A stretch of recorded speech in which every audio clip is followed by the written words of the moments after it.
Welcome back guys! Gagala na naman kami and pupunta kami dito sa Qingdao Farmville and Campsite. Dito lang yan sa Pangasinan. Tara guys! Kenny!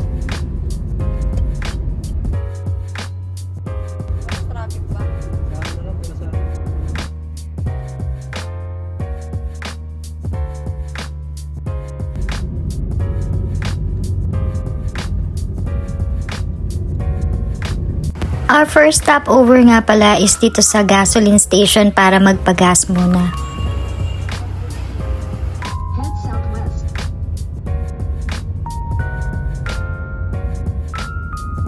Nag-stop over na rin pala kami dito sa 7-Eleven para bumili kami ng mga batteries sa mga lights namin, coffee, at syempre ang ice.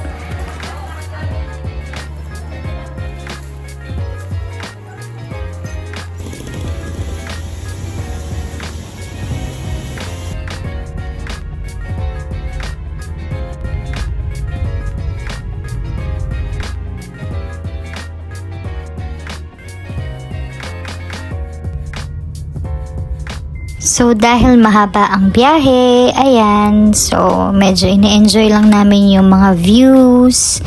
Kasi guys, mga 3 to 4 hours yung travel time namin, ganun kalayo.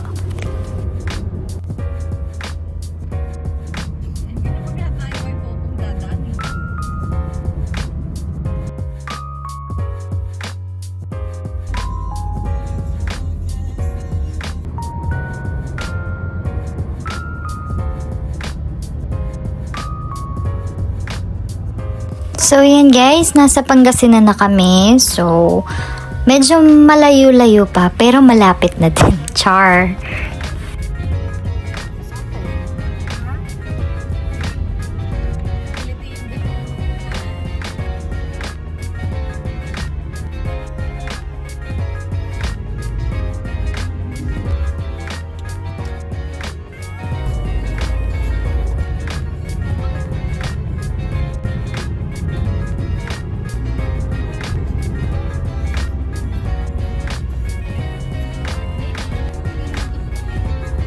Ito na nga pala yung last na stopover namin. So, medyo nag-CR lang kami kasi malayo yung biyahe.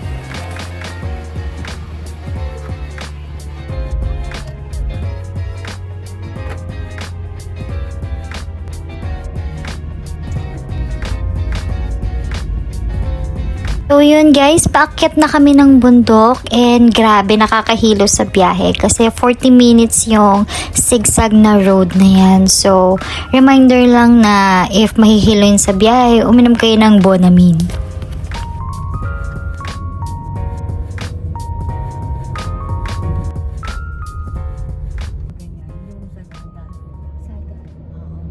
Finally guys, nandito na kami sa Qingdao Campsite. So tara guys, samahan nyo kami.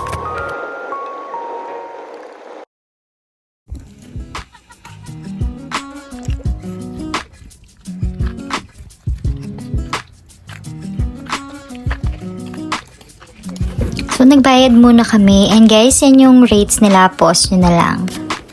Good thing din pala dito sa campsite na to is pwede kayong bumili ng food and meron silang store.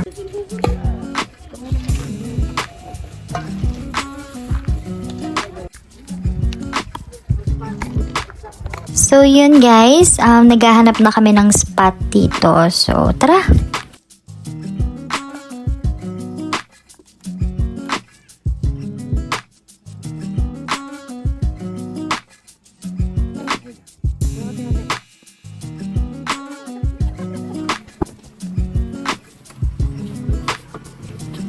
So, nung nakahanap na kami ng spot namin, ang una naming sinet up is yung awning tent. Yan.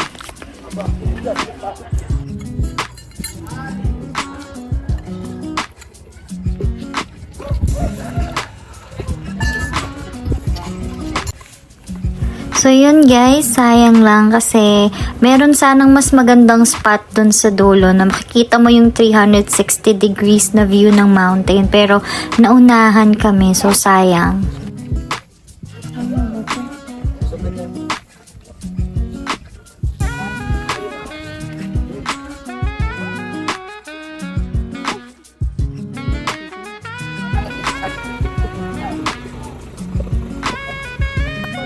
Kung napapansin nyo, parang medyo mainit, pero malamig po yung klima dito since nasa tuktok po tayo ng bundok.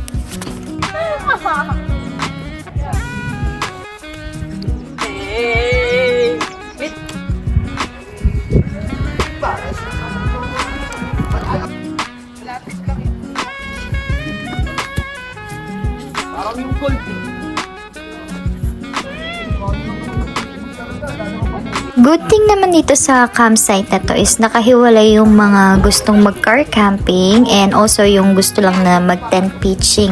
And also bawal nga po palang ibaba dito sa car camping area yung mga motor. Meron lang po silang designated area.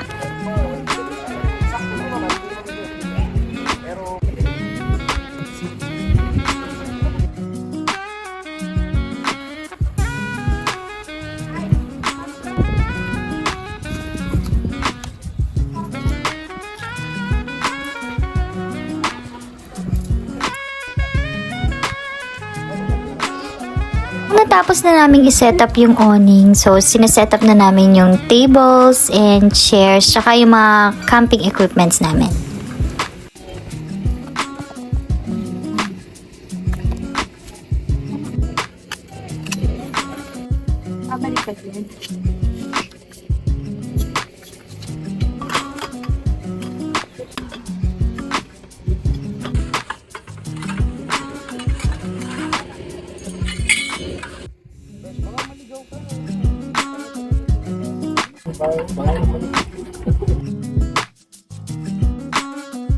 So yun, finally guys, dumating na yung mga iba naming kasama. So tulong-tulong kami na mag-set up nito mga chairs, tables, tsaka yung mga camping equipments. And syempre, kwentuhan na din.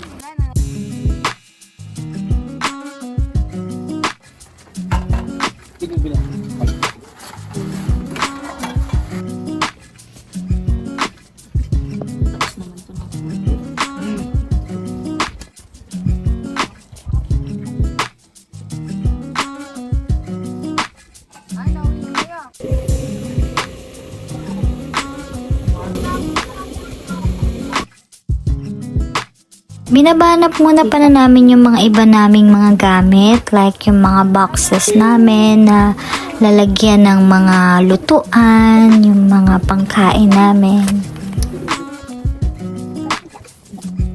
Kaso hindi lang masarap.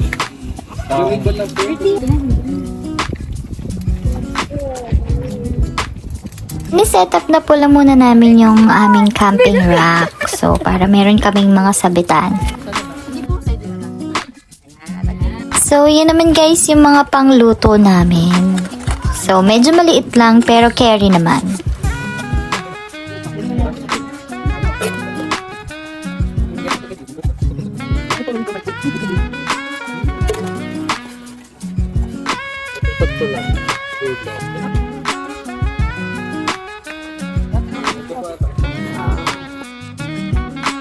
So, yan naman yung mga food namin. So, para yan sa breakfast namin for tomorrow.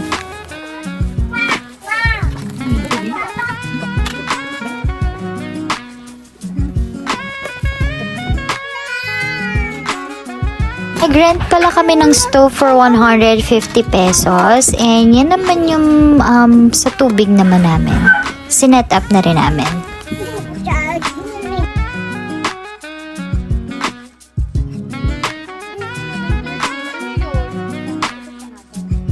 Finally, na-set up na namin lahat. So, rest mode muna kami lahat. Yung ano dyan? Walang daspan kasi.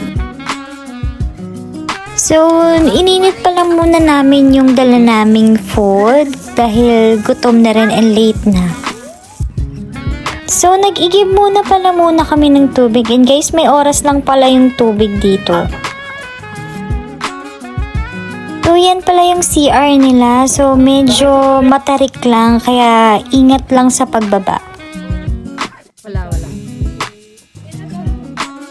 So, nung nakakain na, sinet up na pala namin yung mga ground sheet namin. At syempre, yung mga tents para tutulugan namin mamayang gabi.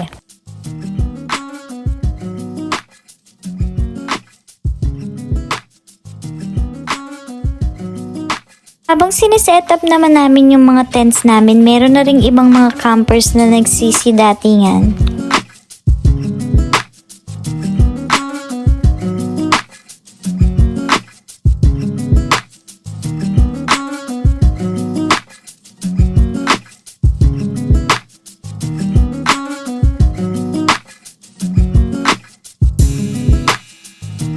Guys, sobrang ganda ng view dito sa taas and ang ganda talaga nung sunset.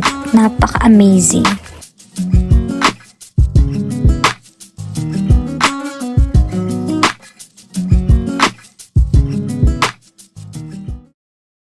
So, yan guys, gabi na. So, medyo relax na lang kami.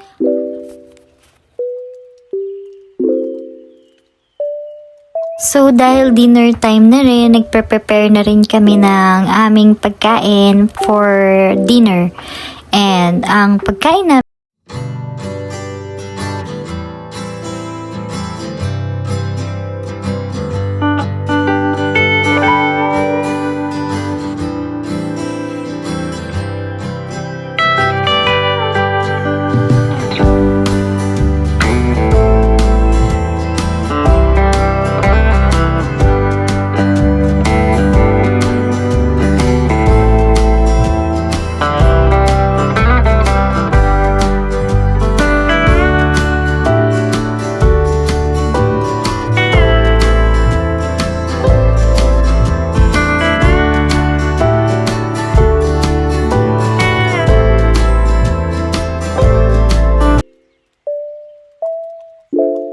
finally, kainan time na. Tara, mangan! Nung tapos na kaming kumain, napag-decide namin nga pala na mag-shot. Sobrang lakas pala ng hangin guys and medyo maulan din at that time.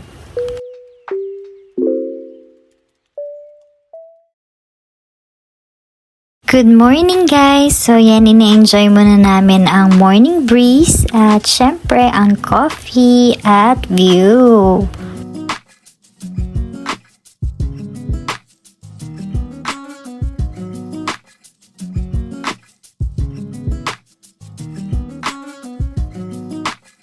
Grabe guys, sobrang lamig pala dito kaya dapat meron kayo talagang dalang jacket and sobrang breathtaking ng view dito sa taas.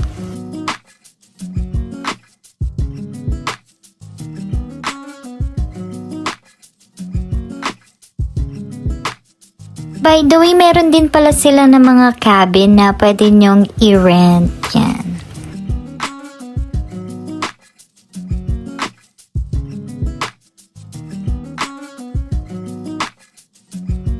So tara guys, samahan niyo kaming mag-tour and enjoy the view!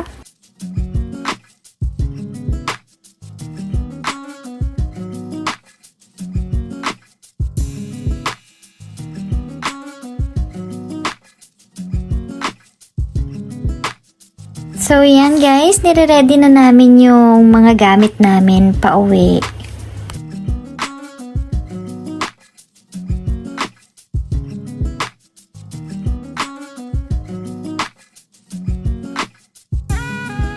Pauwi na lang kami, nagka-aberya pa kasi yung battery ng kasamahan namin is na-diskarga. So, ayun, medyo natagalan kami sa pag-uwi. And good thing is, tinulungan kami ng mga kasama naming campers dito. Shoutout nga pala sa kanila.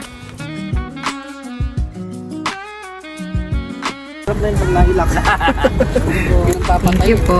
Let's go ba?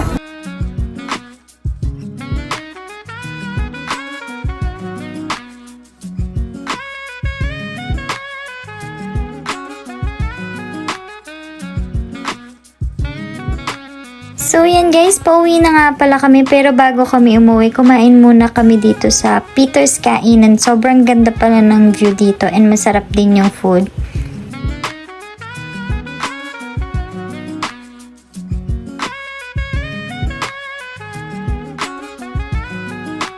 That's all for today guys and see you on our next vlog. Thank you for watching. Don't forget to click, like, and subscribe.